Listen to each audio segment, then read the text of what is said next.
My team is in a bad state right now. I could have 5 non-starting players and some of them are quite expensive. I've only got 1 free transfer, so I could even pull that wildcard trigger or I could take some hits. Make sure you stay tuned to find out how I'm navigating it. I'm going to start Verbruggen in goal this game week. He has got a slightly more difficult fixture than Dubravka, but I wouldn't really say it's necessarily difficult. I'd just say it's an average fixture against Palace at home. Dubravka's got West Ham at home, which is an easy fixture, but Brighton's defence is more reliable than Burnley's. In defence, I've still got my Arsenal double up and it's still paying off. Gabriel got 8 points last game week and Saliba got 6 points. This game week they've got Sunderland at home. Yet again they've got the highest clean sheet odds. They're staying in though with the double game week next game week. No clean sheet for Van Dijk last game week, but he still came away with a 4-pointer. This game week I don't fancy him for a clean sheet against City at home. I'm not in the best of position, so I'm going to have to start him this game week. LaCroix completely blanked last game week and it's Brighton away this game week, so I'm not backing him for a clean sheet. Next game week it's Burnley at home, then Wolves at home.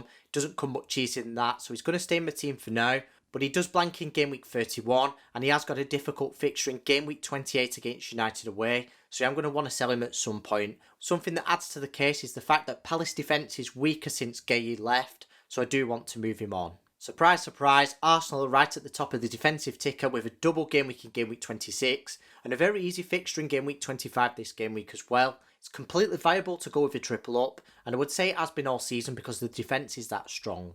It goes without saying, if you need to buy a defender, it's got to be from Arsenal. Gabriel's the best defender in the game, we all know that right now.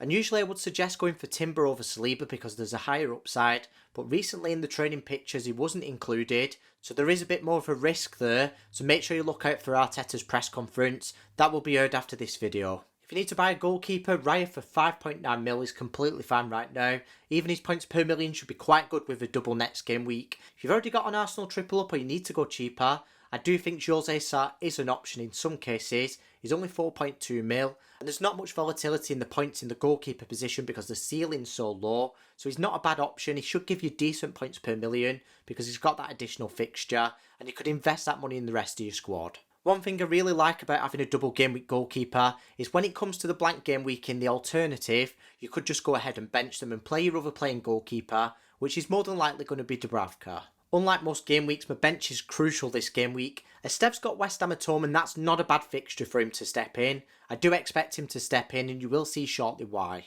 Mark Gueye is useless because he never really plays. Mane would be a better backup option with 4 appearance points next game week and up to 180 minutes worth of returns. I doubt he'll get any, but there is a possibility of it. Either way, I don't have the money in the bank to shift him onto him. I won't be taking a hit and I don't even know if that transfer would be worth it or not. For most teams, it's not worth bringing in Wolves players, but there are certain situations similar to this where it's worth considering them. Sharda was an absolute letdown last game week. He got -2 points because he got a red card. He's suspended this game week and next game week, which isn't ideal when I'm so short on players, but at least he had difficult fixtures. Unfortunately, with me being short on free transfers, I'm probably going to have to keep him, but at least he's got decent fixtures after the next 2, and he plays in blank game week 31. Moving on to midfield, it was successful that I captained Bruno last game week over Haaland. Albeit I didn't have Haaland, but at the same time I sold him because I didn't plan on captaining him. He went and got a 10-pointer, whilst Haaland only got 5. This game week it's Spurs at home, and he's on the captaincy shortlist.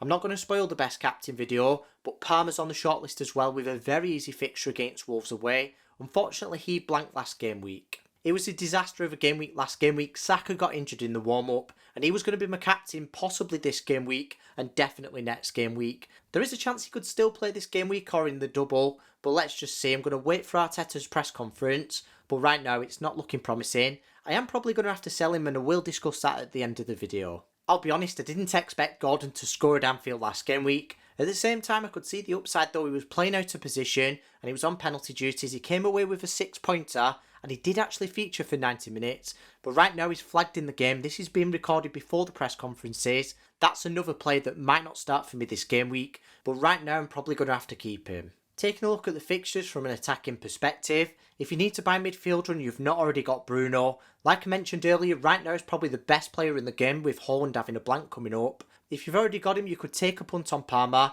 He's got a high upside with very easy fixtures coming up. Just be aware of his expected minutes. Arsenal's best midfielder to buy right now is Rice. That's unless Saka gets cleared of his injury, which I do doubt right now. Arsenal don't have any reliable forwards right now. If they did, I would suggest to buy them. possibly even captain them next game week, but we're not sure about the expected minutes. Could be Havertz that starts, Jesus, Gyökeres, we don't know, it's all up in the air. Thiago's got difficult fixtures, Ekatike's got a difficult next fixture, Haaland blanks in game week 31, this game week he's got a difficult fixture, and he doesn't double next game week, so there's a low upside there for a very expensive player. So I'd focus your transfers elsewhere rather than the forward position. If you really want to make a forward transfer, I would actually go for Evan Nielsen. It looks like he's on penalty duties right now, and he has got some easy fixtures coming up. Up front I've got Thiago with blank last game week, and I do expect him to blank for the next 2 game weeks, but I'm going to focus my transfer elsewhere because that is not a position that I need to fix up. Luckily enough after that he has got pretty decent fixtures, in fact there's some very easy ones coming up. For the next 2 game weeks short term I'd say he's one of the worst forwards in the game, if not the worst that's nailed, but long term I do think he's actually one of the best. Watkins is another player that's doubtful whilst this video's been recorded, and after the press conferences I'll have an inkling whether he's going to play or not. First I'm going to discuss the transfers, then I'm going to move on to the captain matrix. So with the transfers, having a look at it, I'm probably not going to wildcard. There is potential to wildcard here, and I do think there is a bit of upside to doing it because of my team being so bad. But at the same time, I could possibly field 11 playing players after a free transfer this game week, and that wildcard will have a higher upside when it comes to the doubles and the blanks. It will be difficult to navigate them, and think of how many extra fixtures I could get from it. So I posted that I might have 5 players not starting this game week on Twitter, and a lot of people were telling me to wildcard near enough everyone, but right now I don't think it's worth it, and I think I'm just going to do Saka to Rice. Obviously if there's another player ruled out and Saka's not, I will probably just shift on that player and then sell Saka next game week if it looks like he's not going to play in the double. If you've not already watched my best captain video, make sure you pause this video where it is, go and watch it and then come back to this point in the video because there's about to be a spoiler. So for those of you who've watched it, you'll know that I'm going to captain Bruno at home to Spurs this game week. I don't even have Haaland, but if I did have Haaland, I'd still captain Bruno. Game week 26 is up in there at the minute. Right now I've got Gabriel on the captain's armband, and I've never captained a defender in the whole of the time I've played FPL, and I've been playing for about 6 years. But with it being a double game week, Arsenal have got the best defence in the league, and there's some low upside attacking picks there like Rice, who's got a very low ceiling, and his attacking threat isn't that much higher than Gabriel's. Gabriel is really good for DEFCON, and when he gets a clean sheet he'll get 4 points, but Rice will only get 1.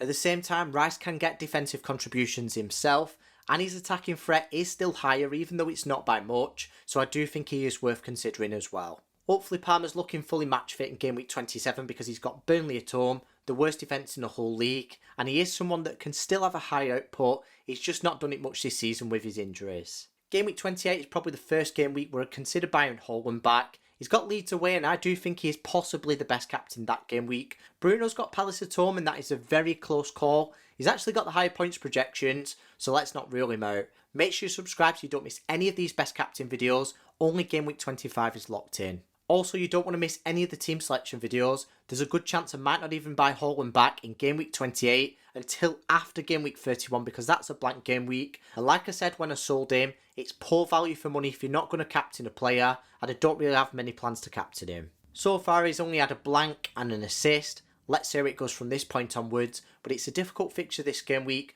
I was never going to captain him in a double where another team's doubling, and if Palmer's looking fully fit in game week 27, there's no way I could ignore him. If you want exclusive content from me like my new clean sheet matrix, captain matrix like this, fixture difficulty ratings like you seen earlier, advice for your own FPL team and a lot more, make sure you head over to my Patreon, the link's in the description.